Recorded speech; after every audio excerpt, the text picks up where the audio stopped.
Adopté al gatito más adorable, pero con el tiempo comenzó a observarme de una forma inquietante. Lo que sucedió después cambió mi vida para siempre, y terminó en tragedia.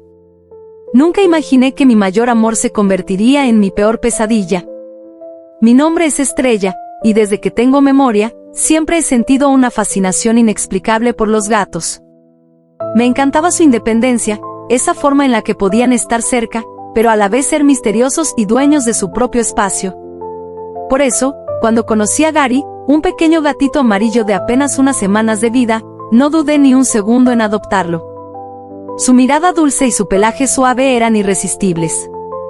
Lo vi como una extensión de mi alma, frágil, lleno de curiosidad y vida.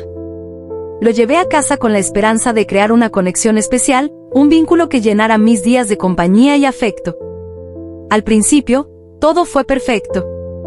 Gary era juguetón, saltaba de un rincón a otro, explorando su nuevo hogar.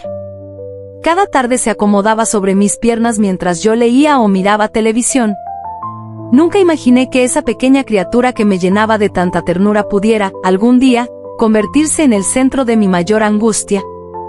La decisión de adoptarlo, que en un principio me pareció la más acertada, con el tiempo se fue transformando en una carga oscura que jamás pensé que tendría que soportar. Conforme Gary crecía, comenzó a comportarse de manera extraña. Al principio eran pequeñas cosas que apenas notaba, como me miraba fijamente desde la distancia, sin parpadear, como si estuviera estudiando cada uno de mis movimientos. A veces, despertaba en medio de la noche y lo encontraba observándome desde la esquina del cuarto, inmóvil. Me decía a mí misma que solo estaba siendo paranoica, que no había nada de qué preocuparme. Después de todo, era solo un gato, ¿verdad? Pero esa sensación de incomodidad empezó a crecer. La mirada de Gary, que antes era llena de curiosidad y ternura, se volvió penetrante, casi intimidante. Comencé a sentir que siempre estaba vigilándome, como si esperara algo de mí, pero no sabía qué. Intentaba convencerme de que todo estaba en mi cabeza, que mi querido Gary seguía siendo el mismo gatito cariñoso al que había adoptado. Sin embargo, una inquietud silenciosa comenzó a instalarse en mi pecho, haciéndome cuestionar lo que estaba pasando. ¿Era mi imaginación, o realmente algo andaba mal con él? Una noche, todo se salió de control. Estaba en casa, tranquila, cuando de repente escuché un fuerte ruido en el techo. Salté de mi silla, confundida, pero pronto me di cuenta de que eran gatos peleando afuera, como solía pasar en el vecindario.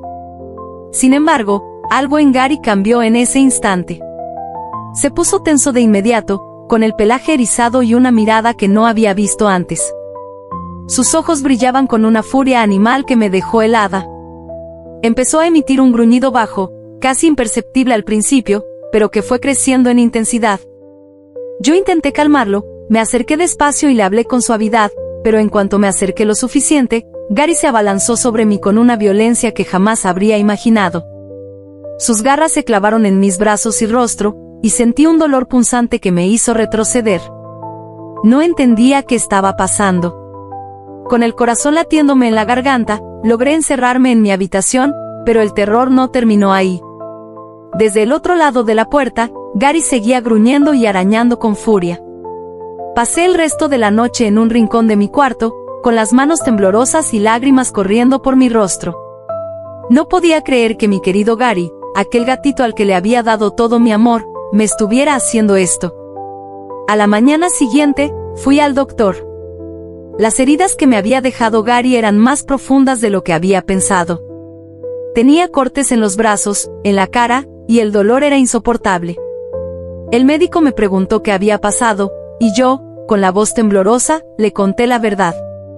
Me sugirió que alguien fuera a mi casa para evaluar el comportamiento de Gary, que tal vez había algo mal con él, pero me negué. No podía soportar la idea de perderlo. A pesar de lo que me había hecho, el amor que sentía por él era más fuerte que el miedo. Lo había criado desde que era un bebé, lo había alimentado, cuidado y querido como a un miembro de mi familia. ¿Cómo iba a permitir que alguien lo separara de mí? Regresé a casa con vendas en los brazos y una sensación de incertidumbre que no podía sacudirme. No sabía qué hacer. Cada vez que veía a Gary, Me invadía una mezcla de amor y temor, una confusión que me desgarraba por dentro. Lo que sigue a continuación es terrible. Escribe parte 2 para saber qué pasó con Gary.